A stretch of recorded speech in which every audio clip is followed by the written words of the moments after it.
સાબર ડેરીની આજે 61મી વાર્ષિક સાધારણ સભા મળી। ભાવફેરના વિવાદ બાદ મળેલી સાધારણ સભા શાંતિપૂર્ણ માહોલમાં પૂર્ણ થઈ।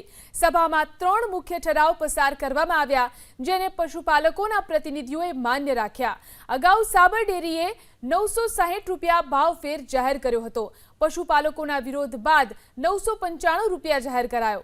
ભાવફેરમાં 35 રૂપિયાનો વધારો 13મી તારીખે પશુપાલકોના ખાતામાં જમા કરાશે।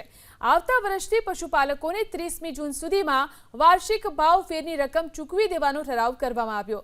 આજે મળેલી સાધારણ સભામાં સાબરકાંઠા અને અરવલ્લી જિલ્લાના 1200 જેટલી મંડળીના પ્રતિનિધિઓ હાજર રહ્યા।